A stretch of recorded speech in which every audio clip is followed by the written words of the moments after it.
అధికారం అంటే దర్పం కాదు, ప్రజలకు సేవ చేసే మార్గం. చంద్రబాబు ఆధ్వర్యంలోని కూటమి పాలనలో మాత్రం అధికారం అంటే అరాచకం అని అర్థం మార్చేశారు. ఉమ్మడి వైఎస్ఆర్ కడప జిల్లాలో విధ్వంస పాలనకు తెరలేపింది కూటమి సర్కార్.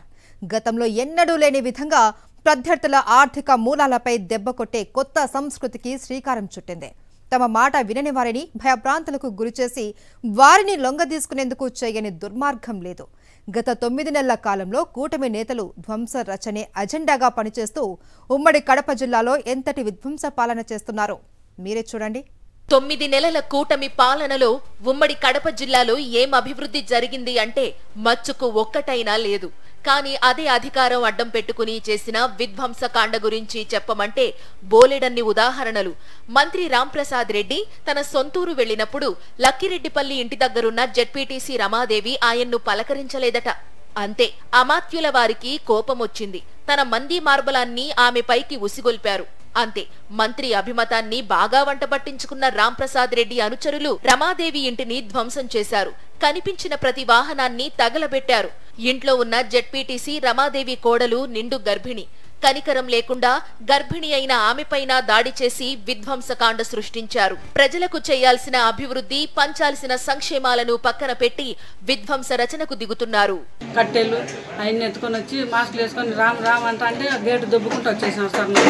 వాకిలు ఇద్దరం గర్భవతి సార్, మా కోడలు వాకిలు ఇద్దరిని పట్టుకునే ఒక పిల్లలను పట్టుకునింది, దొబ్బుకుంటానే వచ్చేసారు సార్. సంపుతాం రాగా బయటికి కొడకలారా అని పిలిచాం సార్. మా ఇంటి ఆయన మా కొడుకును ఏడ్చి గర్భవతిరా అని ఏడుచానే కానీ వాళ్ళు ఏడ్చలే సార్. ఇడ్చకుండా దొబ్బుకొని వచ్చి ఎన్ని పగలు కొట్టేసి నన్ను కొట్టినారు, మా కోడల్ని మా అక్కను అందరినీ కొట్టేసారు సార్ వాళ్ళు. రాయచోటిలో అలా ఉంటే రాజంపేటలో అధికార పార్టీ నేతలు ఇంకా ఎక్కువ రెచ్చిపోయారు. కొన్ని దశాబ్దాలుగా ప్రభుత్వ స్థలంలో నివాసం ఉంటూ జీవనం సాగిస్తున్న దళితుల ఇళ్లపైకి బుల్డోజర్లు పంపింది బాబు ప్రభుత్వం. వారికి పట్టాలిచ్చి నివాస హక్కులు కల్పించాల్సిన ప్రభుత్వం రాజకీయ కక్షతో వైఎస్ఆర్సీపీకి అనుకూలంగా ఉంటారని వారి ఇళ్లను, కట్టుకున్న చిన్న చిన్న షాపులను కూలదోయించారు. గతంలో ఈ పనికి ఒప్పుకోని మున్సిపల్ కమిషనర్ ను బదిలీ చేయించిన ఘనత కూటమి నేతలదే. ఇది అన్యాయం ప్రపంచంలో ఎక్కడైనా ఉందా? ఈ రోజు వాళ్ళ ఇండ్లు వాళ్ళు కూల్చితే వాళ్ళ మీద మళ్ళీ కేసు రిజిస్టర్ అంట. ఇల్లు పోయింది వాళ్ళై. ఈ రోజు నిజంగా ఒక పేదవాడు ఎంతో కష్టపడి ఇల్లు కట్టుకోవడం జరుగుతుంది. అలాంటి పేదవాడికి ఈరోజు మీరు అవసరమైతే ఒక ఇల్లు శాంక్షన్ చేసి ప్రతి వాడికి కూడా ఇల్లు ఇవ్వాలని, ఇల్లు ఇచ్చే బాధ్యత మీ ప్రభుత్వం మీద ఉంటుంది. కానీ ప్రభుత్వాలు ఎప్పుడు కూడా పోల్చవని ఈరోజు చెప్పడం జరగదు. ఈరోజు నిజంగా ఇలాంటి అధికారుల వల్ల ఈ ప్రభుత్వానికి కూడా చెడ్డ పేరు వస్తుంది. ఈ ప్రభుత్వం కూడా పతనమయ్యేదానికి ఇదే నాంది అవుతుంది. అటు బద్వేల్లో ఓ పేద వ్యక్తి స్కూల్ ముందు చిన్న బడ్డీ కొట్టు పెట్టుకున్నాడు. 20 ఏళ్ల నుంచి అదే ఆయన జీవనాధారం. ఆయన మంచితనం కారణంగా అతని కోడల్ని స్థానికులు కౌన్సిలర్ గా ఎన్నుకున్నారు. తాము చెప్పినట్లు టీడీపీలోకి మారలేదని పేద ఆయన జీవనాధారమైన షాపును ప్రొక్లెయిన్ పెట్టి మరీ కూలగొట్టారు. పోనీ బద్వేల్ పట్టణంలో ఫుట్పాత్ పై ఇలాంటి బడ్డీ కోట్లు ఉన్నా వాటి జోలికి వెళ్లలేదు. కేవలం వైఎస్ఆర్సీపీ నేతలు, కార్యకర్తలనే టార్గెట్ చేస్తూ రెడ్ బుక్ రాజ్యాంగాన్ని అమలు చేశారు. ఇక కడప నగరంలో వివాదాలకు కేరాఫ్ గా మారిన ఎమ్మెల్యే మాధవిరెడ్డి తీరు అన్నింటినీ మించిపోయేలా ఉంది. ప్రజలకు తాగునీరు అందించే వాటర్ ప్లాంట్లను కూలదోయించేందుకు కాలు దువ్వింది. మాట వినని అధికారులపై నోటికొచ్చినట్లు మాట్లాడింది.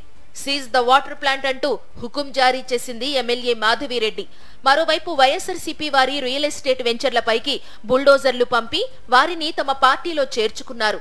కమలాపురం నియోజకవర్గంలో వైఎస్ఆర్సీపీ నేతకు చెందిన రియల్ ఎస్టేట్ కు వెళ్లే దారికి అడ్డంగా గోడ కట్టి తమ విధ్వంస పాలన రుచి చూపించారు. కడప నగరంలో చిన్న చిన్న స్ట్రీట్ వెండర్స్ పెట్టుకున్న షాపులను కూడా ఆక్రమణల పేరుతో వైసీపీకి అనుకూలంగా ఉన్నారనే నెపంతో తొలగించి తమ శాడిజాన్ని చాటుకున్నారు ఎమ్మెల్యే మాధవిరెడ్డి. ఈ వాటర్ ప్లాంట్ ను తొలగించాలని చూస్తున్నారు. ఇక్కడ దాదాపు 3 వార్డులు వస్తాయి. 3 వార్డుల ప్రజల్లో దాదాపు దళితులు, బీసీ వర్గాలు ఎక్కువ ఉన్నాయి. దళితులు, బీసీ వర్గాలకు స్వచ్ఛమైన తాగునీరు ఇవ్వకూడదు అనే ఉద్దేశంతోనే కడప ఎమ్మెల్యే గారు ఈ విధంగా ప్రవర్తిస్తున్నారు.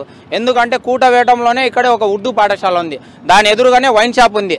ఈమె ఏమని ఎంకరేజ్ చేస్తుందంటే వైన్ షాపుల దగ్గర మాత్రం స్కూళ్ళ దగ్గర వైన్ షాపులు పెట్టుకోవచ్చు, అదే మేము పబ్లిక్ ఇట్లా వాటర్ సర్వీస్ చేస్తే మాత్రం ఆమెకు నచ్చదు. ఎందుకంటే గతంలో జగన్మోహన్ రెడ్డి హయాంలో చూస్తే 3 వైన్ షాపులు ఉన్నాయి కడపలో. ఇప్పుడు టీడీపీ ప్రభుత్వం వచ్చిన తర్వాత 23 వైన్ షాపులు వచ్చినాయి. అంటే వీళ్ళకి కావాల్సింది మద్యమే కానీ ప్రజలకు ఇచ్చే స్వచ్ఛమైన తాగునీరు కాదు. వీళ్ళకి తాగునీరు పైన శ్రద్ధ లేదు, ఎంతసేపు మద్యం పైనే వీళ్ళకునే శ్రద్ధ. ఉమ్మడి కడప జిల్లాలో రెడ్ బుక్ రాజ్యాంగాన్ని అమలు చేస్తూ ప్రజలను భయభ్రాంతులకు గురి చేస్తున్నారు. కనిపించిన దాన్నల్లా కూల్చేస్తూ విధ్వంస పాలనకు తెరలేపారు.